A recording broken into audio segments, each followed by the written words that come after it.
This week on the Squatchers Lounge podcast, Dave and the Reverend Jeff take a look at Bigfoot tool use.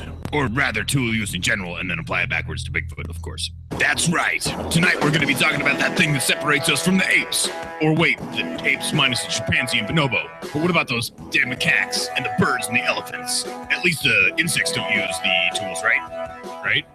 And now your host who has the control of both tools and fire, the Reverend Jeff Kelly. That's right. That's what separates us from the shit-flinging monkeys in the trees, the ability to make fire. Welcome, everybody, to the Squatchers Lounge podcast, and I am indeed your host, the Reverend Jeff Kelly, and with me, as always, is the Dr. David Baddorf, pseudo-scientist. How you doing, buddy? I am actually having a good time. I'm excited about this topic because I get a little anthro excited, if you know what I'm saying. Yeah, going to be geeking out just a little bit on the Bigfoot and tool use. But hey, as usual this time of the week, it's time to do this. And now for the Squatchers Lounge news, bringing you the most up-to-date topics from across the interwebs week after week after week. The Squatchers Lounge podcast. Let's get newsy. That's right. And this week's news is brought to you by Los Banos Daily, the LosBanosDaily.com, the most accurate satire news for Los Banos, California. That's right. With articles such as, let's see here, local gang members rise to fame as a shadow puppeteer, to Los Banos amateur radio operators can't contact aliens. This is the kind of shit you're going to want to check out every single day. You can find it at the LosBanosDaily.com. Check them out on Facebook at Los Banos Daily as well. So the first article up tonight, a closer look at the campground where this poor little Idaho kid disappeared. I can't pronounce the poor kid's name. Note to future parents, don't name your kids stupid spellings, and we can't cover it on the news. Sorry, but poor little kid. They're out camping. Several generations of the family's camping out there. Mama, papa, baby, grandma, great-grandpa. They leave the baby with great-grandpa. Mom and dad go to the store. They come back 20 minutes later, and grandpa says, I thought the little bastard was with you. And here's where we are. Days later now, they've been searching and searching and searching and searching all around this area, and they haven't found this poor little kid. And, after 72 hours, the chances really start to get grim. Even after 24 hours, you're really not looking good. 48, you're like 50-50, and then after 72, it's a really grim scenario. And so this is a sad thing. Kids have walked out. Maybe they actually got picked up and are like waiting at the sheriff's station, and they can't figure out. But it looks like if they've done a community outreach, that's probably would have solved itself. It's the parents at this point are hoping or believe the son was abducted because it's like the only belief that they can have left where there's a good outcome out of any of this. But there's no like estranged father. There's no Amber Alert going out. It's probably going to end up being one of those sad cases where you don't leave a child with a great grandparent in the woods alone. I'm sorry. Or if you do, you say, we're leaving him with you. Yeah, like put him on a leash and hand grandpa the leash. I know it's horrible to leash your kids, but in this point when you got great grandpa and the kid at 2 years old, yeah, put the kid on a leash, hand grandpa the leash, and just don't leave him with great grandpa. That's just stupid. I'm sorry. I know a lot of great grandparents that are plenty smart enough, but this is just really, really kind of getting to my heart. So if you're out there in Idaho and you can help these people search this area, get off your butt, get out of mama's basement, go on out there and see if you can't help this kid get found. And if you know anything about it, turn it in. Get this kid found, because I hate it when little kids are missing. It just breaks my heart. Yeah, it's terrible. And even for the families, even just continuing the search after that the time of probability for survival is over, just for closure's sake. I mean, it's a hard thing to have to do, but that's if you're in the area and you're available, it's a good it's a good thing to do for your community versus for yourself. If it was my kid, I'd be begging you to do it too. Yep. Next up, the black rhino genome will be sequenced before it's too late, thanks to crowdfunding. That's right. They reached out to the people, said, "Look, black rhinos. There's 20 left, 25 left. There are not a whole lot. I'm sorry, 5,000 of the black rhinos. I'm thinking of the other ones that are just about to go extinct. That are still 5,000 of these animals is barely enough to keep genetic fluid going." Without the species starting to interbreed. It's like the cusp of endangered species, and if they lose it, it's done. Once they teeter that, very few animals do come back. It's true, and this is what this is a question that people ask about Sasquatch all the time. A black rhino in a particular area with less than 5,000, and they're worried about it basically breeding itself into extinction. So that definitely shows you what kind of numbers you have to have for a species survival. But I think this is great. This was done by crowdfunding because it's a bunch of scientists saying, God, we're not getting our freaking grants. Nobody's throwing money at this. Like there's other rhinos that are more endangered, but this is the one that we can actually construct a genome off of and not just get a one species or one specimen. Right. There's still enough specimens left. Yeah, where you can look at a broad spectrum and come up with a reasonable genome and make primers and do all sorts of other things and learn about other rhinos by creating a full genome and looking at the differences of the other species. Anyway, so really important thing, and going to this crowdfunding thing, people actually stepped up and funded this study, which is they needed $15K and they ran into $17,000, which was $2,000 above the goal. That is kick ass. Thank you. And it was run here in America, so it was the Americans that did it. Thank you, Americans. But worldwide, all these animals are important to us.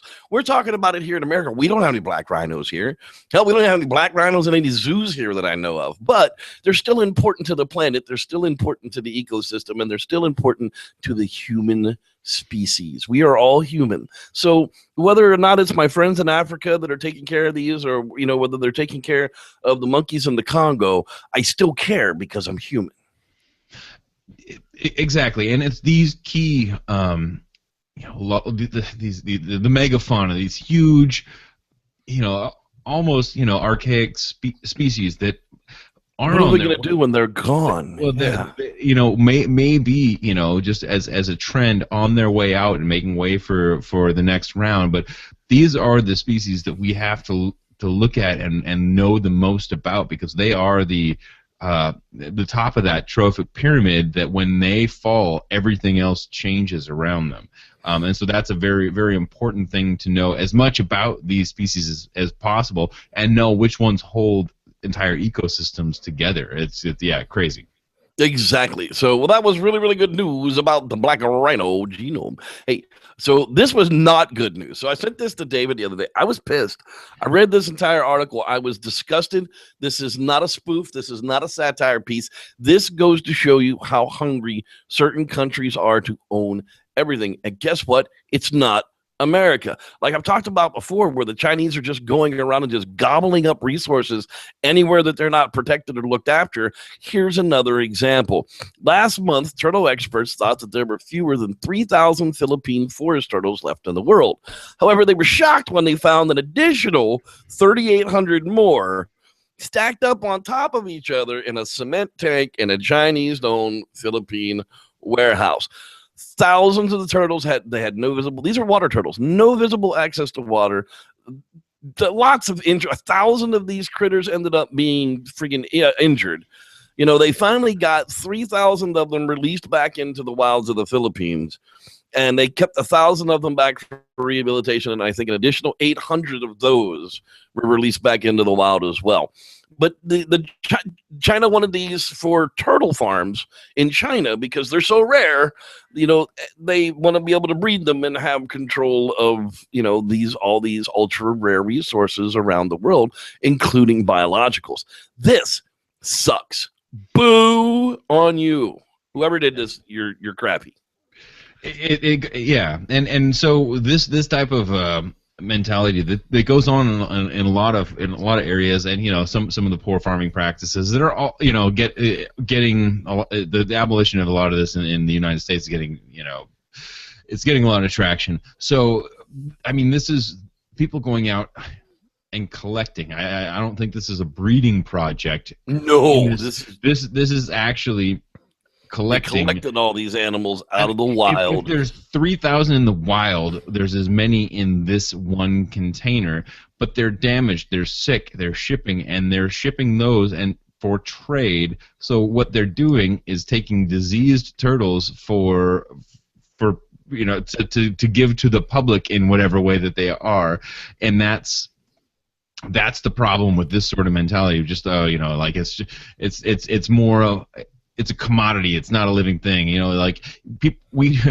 people up here in Washington State treat apples better than this. Yeah. Right. Well, this is the same place that'll sell you a keychain with a live turtle in it, and just the kids don't cut the turtles out when they get home. They just let them suffocate and die. Yeah. So this is this is what you would consider like the ultimate bad practice, because they're doing it to an endangered species, a known endangered species. They wouldn't collect this many turtles if it wasn't so rare. Yeah, it's the exact problem. If you notice somebody scooping up a whole bunch of wild animals in your area, you might want to call Fish and Game to have them checked out, because I doubt that this was done quickly. This wasn't done over months and months and months of time. This was like a bunch of little people out there friggin' going through these wilds and just picking these things up. I've heard about the hunters here in California where they'll come through in 7 or 8 pickup trucks and just kill everything on a mountainside, put it into trucks, and drive it out of there. They just do. It's hit and miss. It's hit, slam, get the hell out, because they know if they get caught, they're going to jail for like ever. This is just horrible types of things that have happened. Speaking of horrible things that have happened, shark attack risks have fallen significantly since the 1950s. I say bullshit, but talk to me about this, David, because this was your baby. This is a great thing, So we keep bringing it up, and I like to bring it up because it goes to like the motive of the shock and awe of the Bigfoot title. Oh, wait, I'm getting this important news message. Hey, sharks live in the ocean. Yes, they do. And when you go in the ocean, you have a very small probability of being bitten by a shark. Think about the amount of times that you were stung by a bee in the last 10 years, and it's about 3% of that is getting bit by a shark in your lifetime. Okay, so then you all of a sudden add that there are 11 shark bites. Maybe it's up to 12 now. It's been a couple weeks since we did that show. Like 12 shark bites in a shark-infested area where there's lots of tourism. Hotels drop. That's only the 11 or 12s that we hear of, though. Trust me, there's a whole lot more that are covered up. Yeah. Well, and so, but so here's the deal. Like, you drop your prices, you increase tourism, you put more people in the water, and there are more shark bites. There's an immediate correlation to that. What this study is doing is combating the idea that sharks are vicious creatures and somehow turning on the humankind and saying that no, because of the population increase and because of the influx of people since the 50s, the actual probability of you being bitten by a shark, just by the sheer amount of people in the ocean where there are sharks in general, is significantly lessened just because of the amount of people that are in there. They're probably going to bite somebody else and not you, because it's kind of right. Like, so if you get bit, you're just really friggin' unlucky. Less likely you are to win, right? Exactly. Don't play the lottery if you've ever been shark bitten. Okay, that's kind of the way that goes. I mean, the world's population has increased like 20% since like I was born. In the last 40 years. When I was a kid growing up, we weren't even at 4 billion people on the planet. How many do we have now? 7? I'm going to hold it 6-ish. Okay, so like I said, there's a 20% jump right there since I was a kid. So the number of people in the oceans just in general, of course, goes up. So the number of shark attacks is a correlation that's actually going to go up. But your chances as individually is probably even less than being mauled by a grizzly bear and mauled by a brown bear in the same day. Likely, because the grizzly and brown bears are terrestrial, where we are more often than in the ocean, and they're more aggressive than sharks are in the ocean. So here, what this is saying is, the increase of population and increase of tourism, and especially in particular areas, i.e., like Georgia, the increase in shark bites has not gone up equally to that. So your risk of being bitten actually goes down based upon the fact that the amount of shark bites is a lesser increase than the population.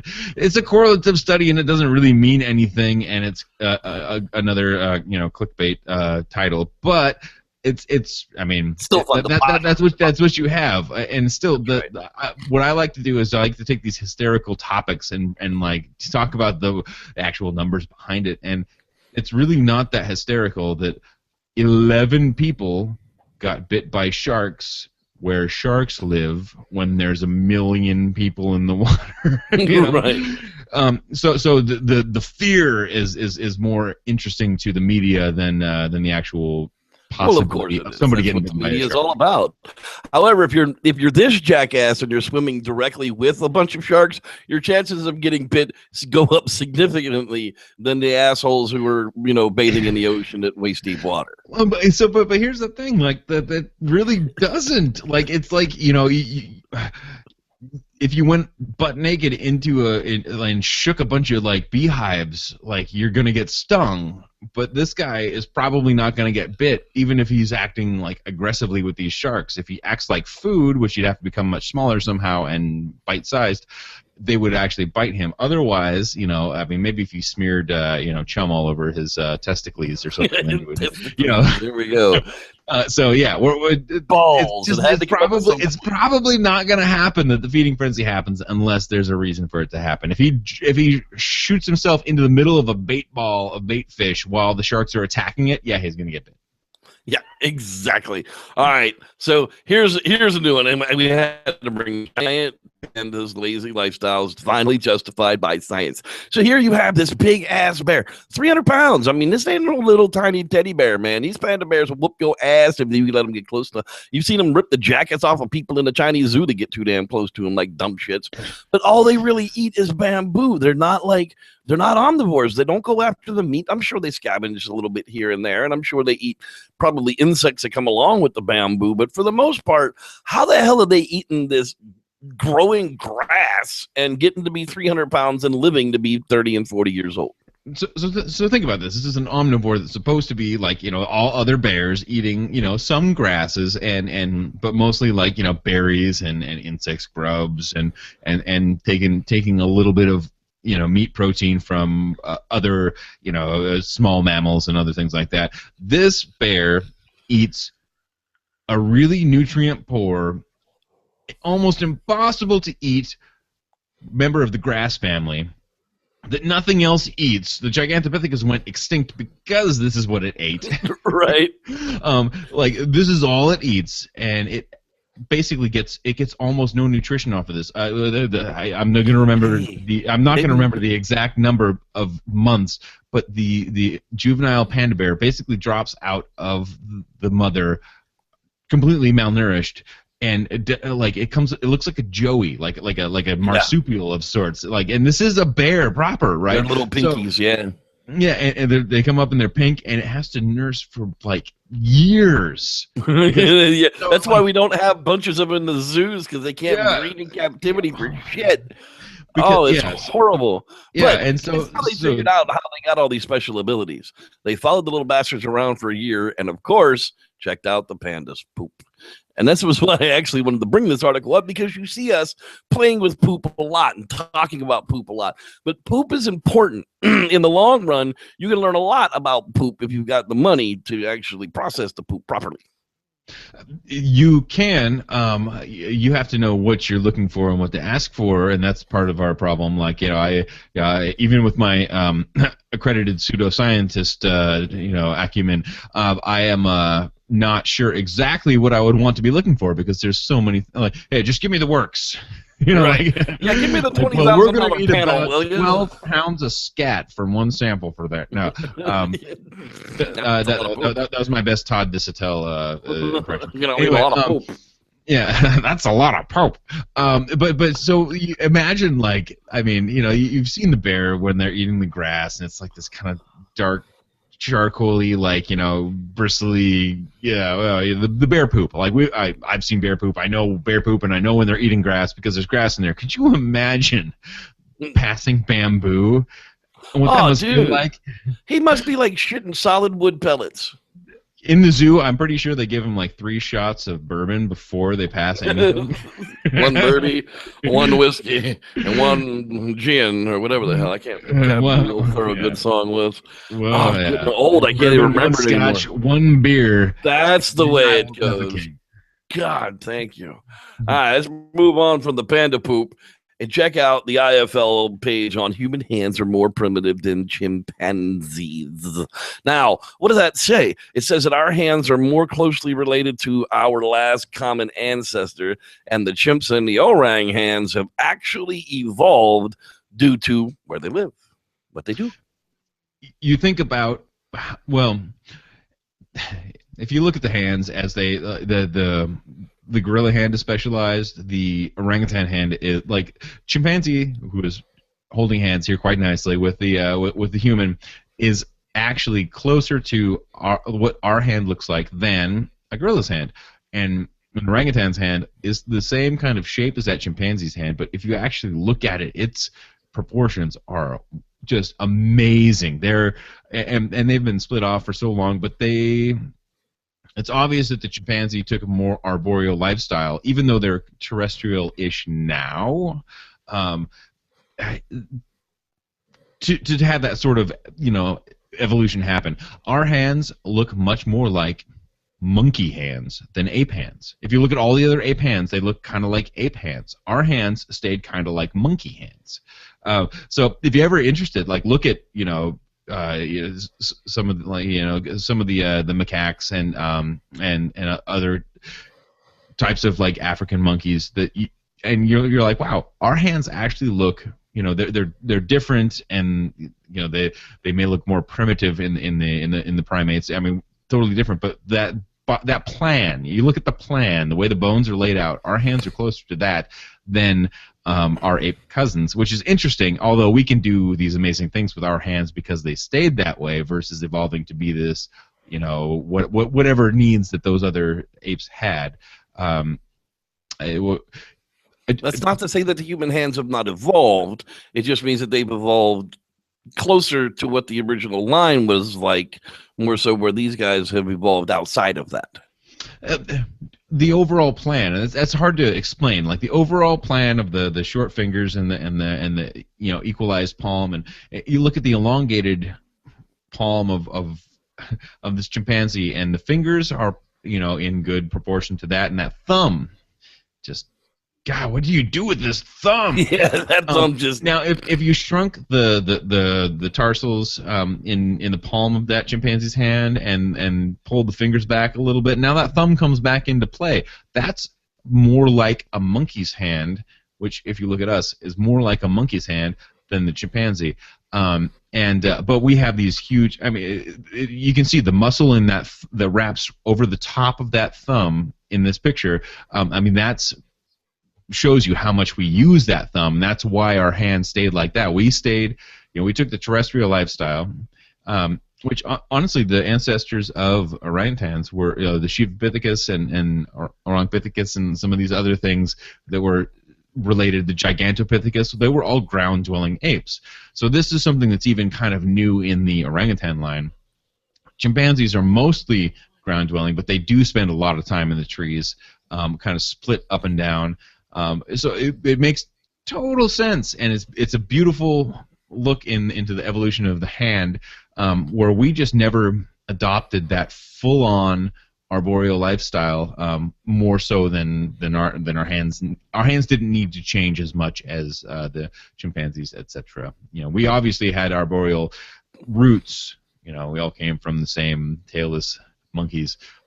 So that very interesting article to think about. We've had a lot of specializations, but our overall plan, the plan of our hand, is closer to a monkey or our first emerging apes than a chimpanzee's is. Fantastic.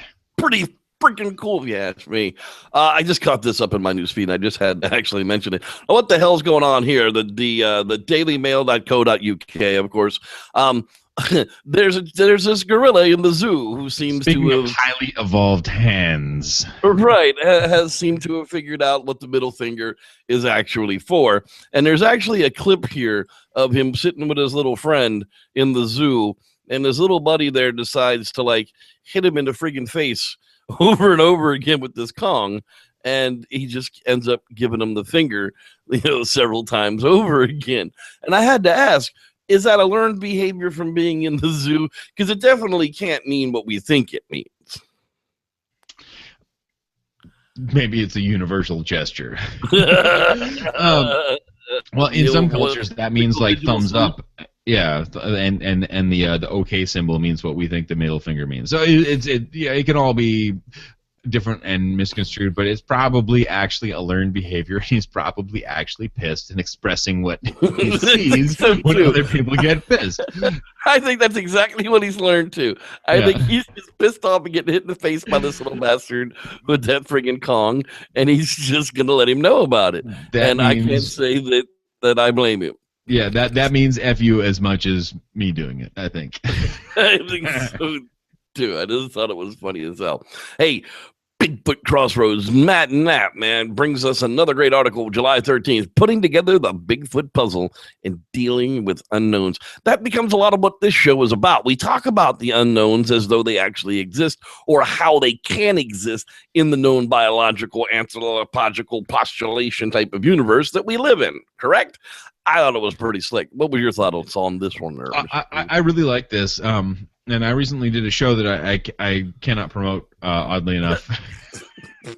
But it's not because of us, because of other requests. But anyway, and we went over some sorts of topics like this and how to get to this whole thing. But I think this is a great visual idea of how to put the puzzle together. It's like you don't start in the middle. You don't just build the Sasquatch, and then you have to create the entire image. And where do you start with the puzzle? You start with the outsides, and then you build in, and the picture comes into focus. I thought it was a nicely written article. And he basically he's like 4 points. Like, what are the 4 corner pieces? Like, they fit are mammals. They have the ability to walk upright. They have an opposable thumb, which probably puts them into the primate world, and they probably require food and water to survive.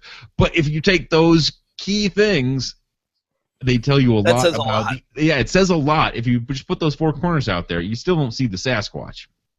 But it tells you. No, you don't. But you at least have a base of what you're looking for. Yeah, and then you start to look at, okay, well, which piece fits here, and which piece fits here, and which piece fits here, and then you don't start to try to build the Sasquatch. You let the puzzle build the Sasquatch, just like you would with any other puzzle. You don't say, well, I know that this O'Keefe picture looks like a vagina, so I I just have to create a vagina. No, you build the puzzle based on the pieces that you're given, and then that picture of the calla of the vagina comes to life. Of the lily comes into that's right. Yeah. Comes into focus. What's the old saying? Roses on my piano are fantastic, but tulips on my organ make me happy. But yeah, check it out at bigfootcrossroads.com. And matter of fact, I actually think we have a special little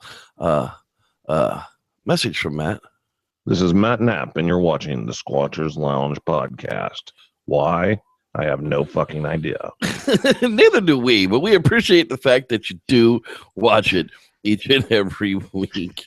One of the last things we're going to mention out tonight on the news here, the Bluff Creek Project summer campaign is up and running on the Indiegogo campaign. If you go to facebook.com/Bluff Creek Project, you'll actually find their fan page, and you can scroll down. There's a link out to it, or you can search for Bluff Creek Project on Indiegogo's website, and it'll pop right up.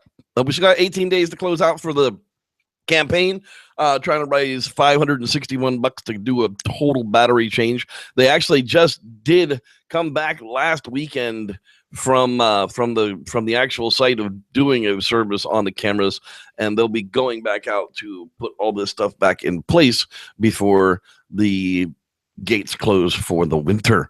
So go ahead out and give them a little bit of a contribution. $4, buy them a beer. $12 is a battery sponsor. $50 to get you a Patterson Gimlin film site map pack. I actually have one of those here. I'll actually have to bring it up on the air next time. It's a really nice pack. It gives you directions how to get to the site, directions how to get there from Willow Creek, map, topographical maps, all kind of maps, lots of maps, map pack. $50, $100 to get you, hey, come get an invitation, go camping with them when they go up next time. $300 to become a camera sponsor. Get your very own camera installed down around Bluff Creek. It'll cover the whole brand new trail camera system with the bear box, memory card, and batteries, all that for $300. And for $500, they'll give you a private trip down to the film site based upon a date that y'all can agree upon. And I do know that the $500 level, you can actually split that with a friend. So it would be $250 a piece. And one of the guys from the project will actually meet you, camp with you down at Lau's Camp, and take you on a guided tour of the Bluff of the actual Patterson-Gimlin film site itself. Sounds like an exciting time to me. So go out to the inn, go camping, and give them a few bucks just for fun. I still want to do that, but just to be clear, there's still time. It was 18 days this has been open. They've already raised $112. 42 days left to donate, so they're 20%. And need a little help to get to the 561. But this is stuff that costs money, and that's none of our broke asses have $561 out of pocket to put these cameras up there, and I love to see the wildlife videos that come out of this project. So I do donate myself. I mean, even the last collection, they got a big kitty up there doing some stuff too. Drinking already. That's like one of the first ones. So yeah, looking forward to the. Yeah, there's going to be a whole bunch more to come out of that. And finally, tonight, we're going to talk about this here in just a few minutes. The bonobo tool use resembles that of our early Stone Age ancestors. What? Okay, now, are they using stone tools? Are they using hand axes? I'm kind of confused here. Talk to me. So, what this is pre-stone tools. I'll backtrack a bit. We have like my homeboy Kanzi at a research institute in the United States of America that they actually taught visually to flint knap and was able to make a Julian very simple one-sided hand axes or knives to cut through leather to retrieve treats on the inside of a drum that it was covered with. So totally able. They have all the right pieces of their hands to be able to do that, and they know how to learn when you show them. Now, to apply that, we see, the Jane Goodall has the termite dipping sticks, and we've seen we talk in a different area there, the less wooded area. They're talking about stabbing bush babies with spears that they fashion out of their teeth. It's about what do you need to survive, and we'll be talking more about that in here just a few minutes. So I won't waste it all right now. But so what they're talking about is that the bonobo tool use, whether it's with bones, whether it's with sticks or whatever, it looks more like that. Breaking apart, they don't go dipping for termites. They try to break into the termite mound and retrieve them with their hands, which is what we did in our early stages. We didn't do this kind of delicate, whipping by of the termites. We would break in, so we'd fashion a shovel, not a dipping stick. Right. Yeah. That's a whole lot different going on. Yeah. So anyway, that's very interesting, and we just haven't had a lot of study on that. We've had a lot of study on the chimpanzee tool use, and finally the bonobos were willing to do some of their natural behaviors in front of us involving tools, and we'll get to what tools are in a second. It's fascinating, and I hope there's more than just an IFL science on this, because there's some really fucking cool stuff that could happen out of that. Absolutely. Well, it is that time of our broadcast where we get a word and the tip of the week.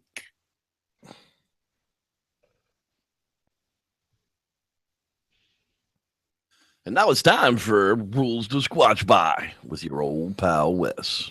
Number 43. Birds are assholes. Come check out my recent work and my art for sale at weslosner.com. Stay squatchy, my friends. Poor Wes. His throat is killing him. We did the Bigfoot docs uncensored on Monday night, and he was feeling kind of crappy then, and it just hasn't gotten any better for the poor guy. But at least he chimed in for us.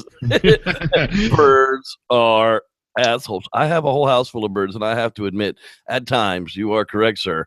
Birds, most definitely, are assholes. The dinosaurs evolved to become assholes. True story. And now for tonight's topic. That's right. Tonight's topic. I was going to bring you the little bit, but let's go ahead and talk about it anyhow. So the demise of the Bigfoot blimp project, the Falcon project, as we've talked about, we did a whole. I think that might have been the podcast that was like all mixed up. I don't remember, but basically the Falcon project has failed. The trekkers came out, and the guys have been trying since May to get reimbursed at least for their food and their expenses for the weeks that they were out there under the project name and actually working. And they've been turned away and turned away and turned away. Well, finally, one of them actually got to Dr. Meldrum and said, look, William Malling Barnes always said that you were the gatekeeper of the money. So what says you on, why we can't be reimbursed for this? Apparently there was $6,000 that was mistakenly somehow not necessarily missing, but appropriated differently than what was expected. Basically, the email says that the ISU Foundation account that was supposed to have $5,000 of it was based upon a comment made by a staffer during a meeting, and based upon other individual donations that never actually came to be.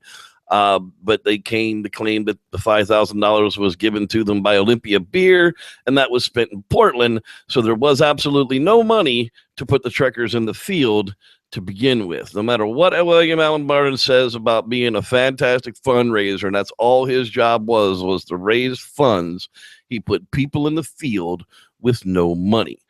Dr. Meldrum actually puts that hat right back on him and says, I'm sorry if this is what happened to you, but you went out on the word of William Allen Barnes and not on the word of Dr. Meldrum, and there's nothing I can do about it. That's the gist of it. I'm not going to read it word for word because that's just no need to do that. But that's the latest update on the Falcon project. I mean, it's just, there was no money. There was never any money, no matter how much they talked about it. Now Meldrum wants to say he didn't have any part of it. And I kind of say on that, he was tagged in 100 friggin' comments. He was commented on his website, on his actual personal Facebook page that we know he reads because he responds to people that he wants to respond to on that page.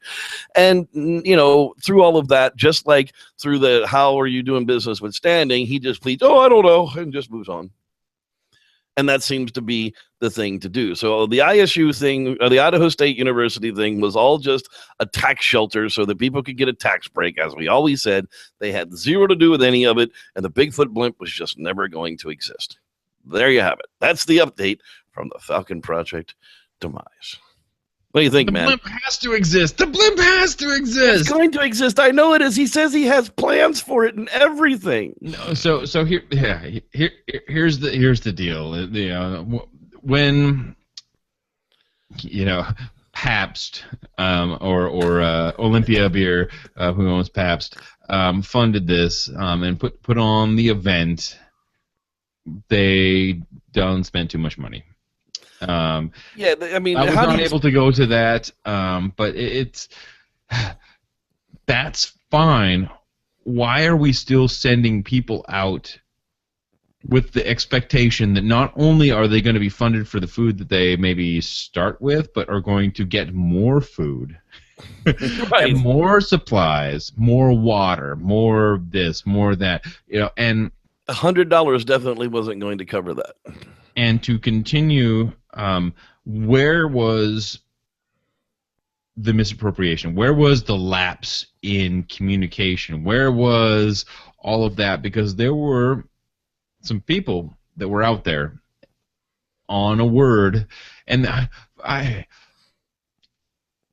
understand that people get taken on a regular basis, and that people do things that they regret ultimately. Like, we've all been there, we've all done that. That's fine. But this is, you're going into quote unquote Squatch country. This is also bear country. This is coyote country. It depends on where you live. This is wolf country. These are places where you need to have support in place to be there for months. What if there was no communication? They couldn't get a hold of somebody, and they just tried to live out there for 3 months. that could have been really, really bad. That, and I'm sure everybody's smart. They had maps. They know how to get out there. Like the folks that I know that were involved in that, like are reasonable people.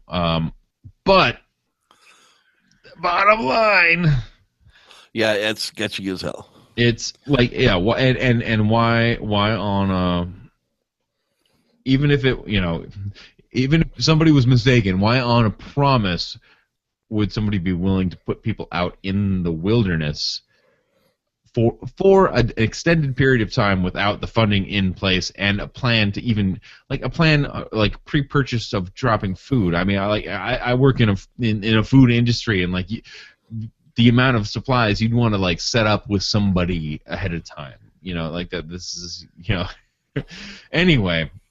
I do know and can confirm that Jason Valenti has actually walked away from the Falcon project completely. He is asked out and said, you know what, none of you people are worth the, and I'm out. I'm done. These are my words, not his. But yeah, he's walked away from the project completely. And, he was one of the principals in it. So that's really kind of sad to see. Yeah. Yeah. Because somebody that I've sat around and had coffee with and talked about the project and his excitement and what had been kind of fed to him, it reminds me a lot about projects spearheaded by the Ketchums and Pilates et al. Of the world, where there was a lot of promises. There was never they were never going to deliver. Where did the misappropriation go? Dr. Meldrum can hide behind his lack of knowledge. And other people. For a really smart guy, he sure is dumb. Yeah, which makes him real smart sometimes. And the folks that we everybody's walking away from this. The people that were principals are walking away. The people that were willing to go in the field for a long term are walking away, and some of them are really mad. Et cetera, et cetera, et cetera. Like the whole story continues on. The saga continues on, and I don't know. I'm just still mad that we were willing to send people out into the woods with a promise of care that wasn't there. Yeah, that's exactly the end of it, where it needs to be stuck. I've said it 3 times, and that's all I need to say. Beetlejuice. Wait, I can't do that. So let's get on to tool use, man. Bigfoot and tool use, chimps and tool use. When I was out doing a little bit of research for the podcast today, I just did a simple Google search. I was like, what's going to come up if I do Bigfoot tools? So I searched for Bigfoot tools, and this is what displays. The cast of the Finding Bigfoot crew. That wasn't exactly what I was looking for. What I was looking for was something like we had on our opening cover tonight, little Mr. Chimpanzee boy sitting here using a piece of bamboo to eat termites out of a mound. Is that what we're going? I think that's what we got going on here. That's what we're going for here. This is the dipstick. So imagine, like, this is a baby too. He's learning. Yeah, still working it, I'm sure. Like, this is it's brilliant. You put it in there. The termites are in there. It's a big termite mound. You sit on top of it. You put the thing in there. They bite it. You pull it out and you whip it through your teeth and chew really fast before they bite you. And hey, I got some termites. I got some ants. I got whatever I need. Wow. You want to impress me. Figure out how to hollow it out and suck it up like an anteater. Yeah. So, so the anteaters have this really great, claw attachment that they rip and tear in these huge pectoral muscles, and they can almost fly. They've got such big, pectoral muscles. They look like a bird if they stand up. It's crazy. So what you have is this, which is like, okay, I'm going to do this, and this is going to happen, cause and effect, and it is a great tool. We'll get into the identification of what a tool is in a second, but the difference is they're using this, they're fashioning something to stick into something, where the bonobo and what they're talking about is they would approach this termite mound in a different way. the way that we do. Maybe this is a metaphor for something else, but we would have taken a bone or a shard of stick or a rock with a point and broken into the termite mound and extracted the termites that way. We would have articulated this mound to get to the food inside versus so people argued at first when Jane Goodall did this, it's not a tool, it's just a stick. Like a tool would be something that you would fashion to disarticulate that mound, yada yada yada, which the bonobos do, which are chimpanzees by the way. Not knowing about this whole fashioning a stick into a stabbing spearhead, and that would have totally blown their minds off. But at the same base, it's a means to an end. The end is termites in your goddamn mouth. Right? And see, what's sad is we don't know about the fourth chimpanzee. We really don't know what the billy apes do. We still don't know barely anything about the billy apes down there at all. The 6-foot chimpanzee brothers that like to beat the hell out of each other. So yeah. Here's the thing: they probably do something to get protein out of these mounds. This is a really vitamin-rich, really good thing to do. Everybody does it. Why wouldn't they do it too? So it's the same as termites. We don't have to go into a mound in the Pacific Northwest, or when we were up in the Sierras, there was plenty of termite damage in the fallen trees. You would have to find a way with your bare hands, and probably we don't have claws as primates. We have nails, and they're notoriously bad for. Like a bear can take his claws and rip apart a rotten piece of wood. Our nails that primates have are terrible for doing that. No matter how thick they get, no matter how it builds up, they're terrible for tearing into that stuff, and these pads at the end of our fingers don't cut into the wood properly. We need a tool. How are we going to do that? I would say that because of that stress, that Sasquatch, if they're taking termites out of logs, probably has some sort of a tool more like what we would use, or the bonobos used, or what our Australopithecine ancestors and the Paranthropus ancestors used as some sort of a cutting tool to get in there. Is that what we're hearing in these wood knocks at night? Is that Biggie with a big ass club smacking open a dead branch, trying to get his hands down there to eat the beetles and the termites? So the wood knocks, as they've been described, into you see some of these logs and they're just completely destroyed by bears. Like they're just spread all over the place. That would sound more like a like more like stabbing pudding with a spoon. It's like hitting shit with a ratchet. But there are these other good wood beetle grubs and other things that are in there. Actually, one of the things when we were off on one of our snipe hunts up there, like Stelio and Cameron and I heard this sound, and we were like, "What is that?" And we go down to this it was a new fallen log.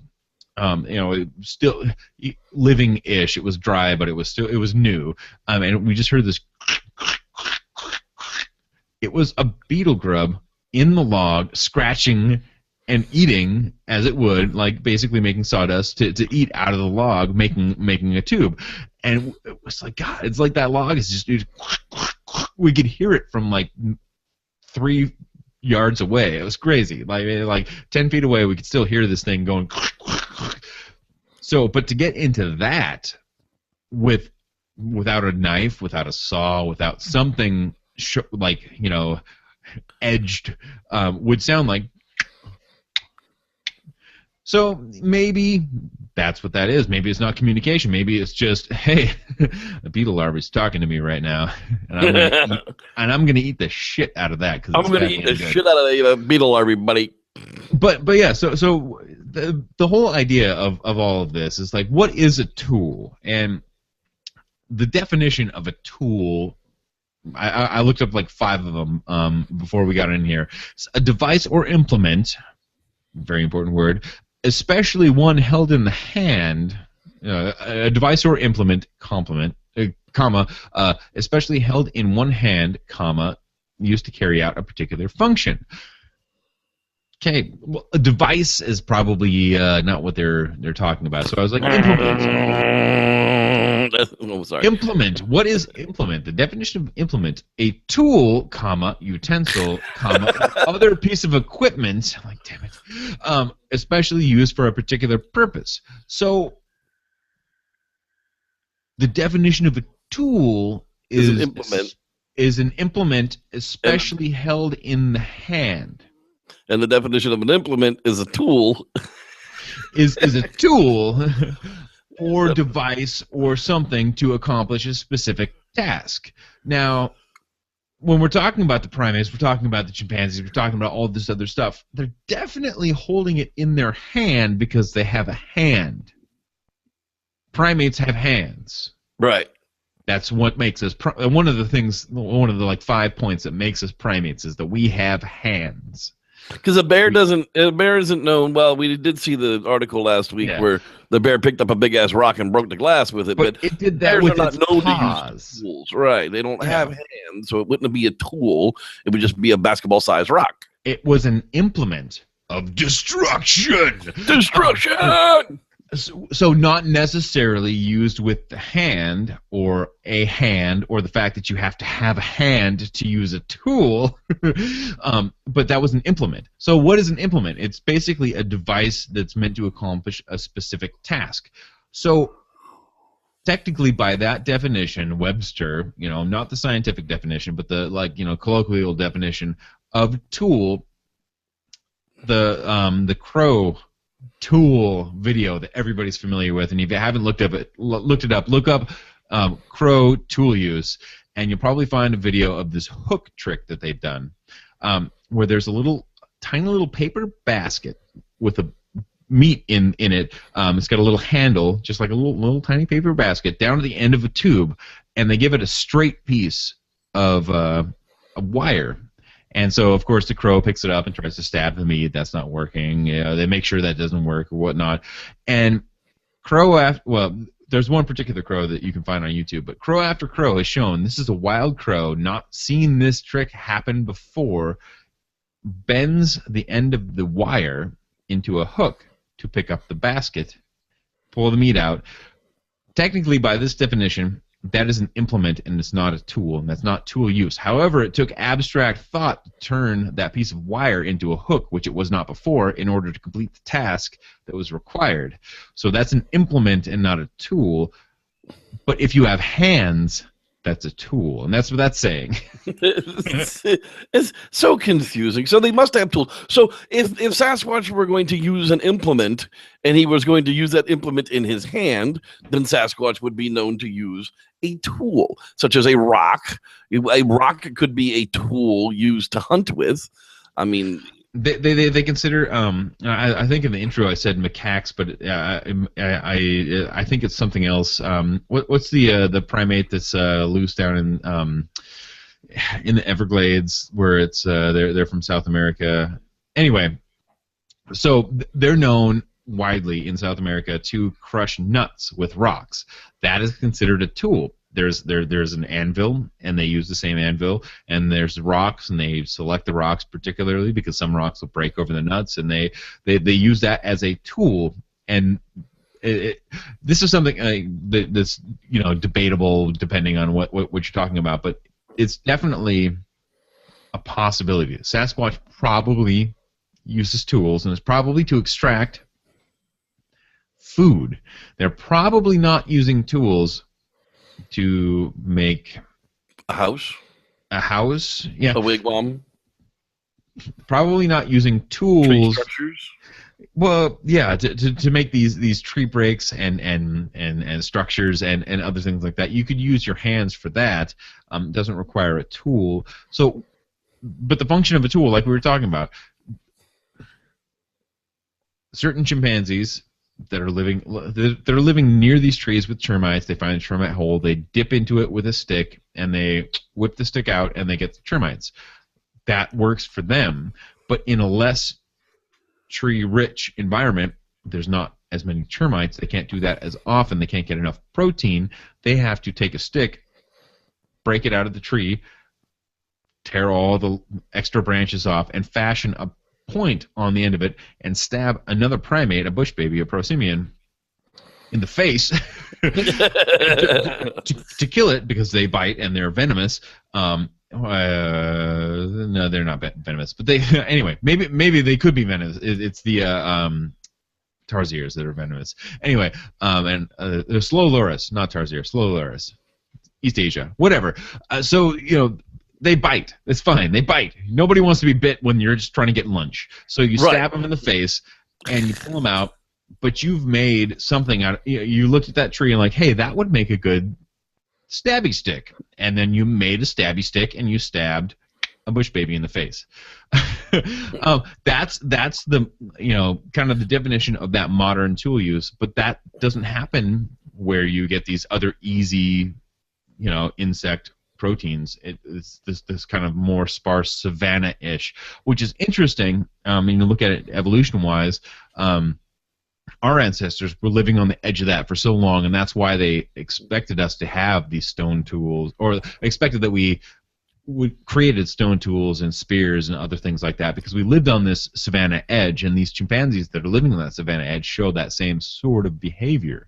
And chimpanzees that are living in the deep forest in Gombe, on the coast where it's just like socked in and good. I'm shrinking habitat for sure, but like it's good socked in habitat right there has a totally different behavior than the savanna chimps, and that's the kind of thing that you're looking at. What is the environmental stress in the Pacific Northwest, the West Coast? I always look local because that's how I'm going to solve the question that I'm looking for.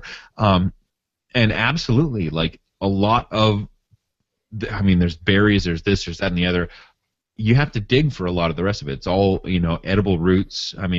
There's stuff up here. I need to get out and make another video. There's stuff up here that tastes amazing, like the wild ginger that's up on the mountain that I go to, and the licorice root. And you better leave that ginseng alone, boy. Yeah, like there's some amazing stuff up there, but you got to dig for it. You can dig with your hands. You can try to pull it, but implements help to get the big stuff.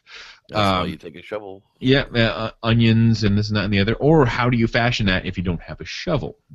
And so those are the kind of tools that, and getting to those grubs and stuff in the logs, because we don't if Sasquatch has long, thick nails, it's more than likely that they'll just rip off, kind of like ours, if you're really digging through logs. So it's going to be to your benefit to take even a pointed stick that's harder than the rotten log to break apart the rotten log. So tool use is probably a thing.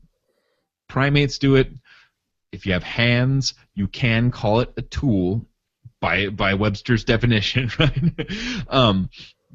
So that's really interesting to think about. But how far does that go? And we talk about tools, and we start to get into like fire. Well, fire is not a tool. Fire is something different. That's a different kind of creation. That's a complex industrial process that we go through versus a tool. So one and the other is probably different. Could a chimpanzee start a fire if I gave him a Bic lighter? Absolutely. Can a chimpanzee start a fire if I just gave him a bow drill set? Just handed him a bow drill set and looked at him and said, okay, go make fire. I don't think the chimp's going to figure out how to put that together and make fire from it, where even as long as you're, a normally IQ'd person who's never even been to school, I think could figure out a bow drill set if I hand it to him to tell him that it can make fire. I think they can figure it out. There was that guy at Bassett Station asking us about the origin of the Bowie knife. Origin of the Bowie knife. Well, I can actually tell that story. Let's wrap it up for the tool use tonight. But that's a cute story. Oh my gosh! So we're sitting in Bassett Station having one of several meals that we were up there for, because God, they got good food. And somebody was walking around asking about a Bowie knife. And he's, where the Bowie knife came from? It was a 40-year-old man raised right here in California, had no clue in the world who Jim Bowie was. I had to give him and his 7-year-old kid a friggin' history lesson on the great frontiersman of Jim Bowie. It's like, dude, he died at the Alamo. You don't know. None of this sounds familiar to you. It's like, if you're born out here in the Pacific Northwest, the South doesn't exist. I think that's really the way it works out here. But God, that was funny, dude. So, the last final words on tool use. you got to have hands, which kind of puts you in the primate family if you're going to make tools for tool use. So I guess if Bigfoot picks up a rock to use it for anything, he's definitely using tools. That's kind of how the definition goes for me. And primates do that, and they do that on a regular basis. So, yeah, Sasquatch probably uses tools. We've known about the bonobo for decades, and just now we're realizing, oh, they use tools too, and they're way more like our tools than the chimpanzees' tools. Well, we'll probably find out, like we'd found out with the Savannah Edge chimpanzees. Oh wait, chimpanzees' tools are kind of like that too. We're still learning, people, and that's the key for our message this evening. Exactly. Don't think we have it all figured out. Like Bigfoot Crossroads says, it's a big puzzle, and we're just all getting little tiny pieces together of what they're for. Don't forget to go out to youtube.com/SLounge Podcast and check out the latest Bigfoot campfire stories. Yeah, that's right. You never know what you're going to find with those things. And remember, people, they are Bigfoot campfire stories. But check us out Monday nights at 8 p.m. Pacific for Bigfoot Docs Uncensored. That's right. Your old pal Wes and I sit around and talk about all the cool Bigfoot documentaries over the years. And one of these nights, David's going to get home early enough to join us, don't you think? On a Monday? Maybe. It's going to happen. Yeah, it's kind of crazy. I know for sure. So for the Dr. David Batdorf pseudo scientist, I am your host, the Reverend Jeff. We want to thank you for watching, and may the Squatch be with you. Boom, boom. Hoaxbuster. That's right. Next week, we'll be talking about the Chinese Yeren. That's right. We're finally going to get into the little furry bastard who might actually be out there. The one that most of the evidence actually points to. It's all kind of... It's going to be all together. I don't know. Could it be Satan? It possibly could be. Due to request by the Snapple Company, we are no longer able to play Joan, get us a Snapple. No, not really. Say it. Yeah.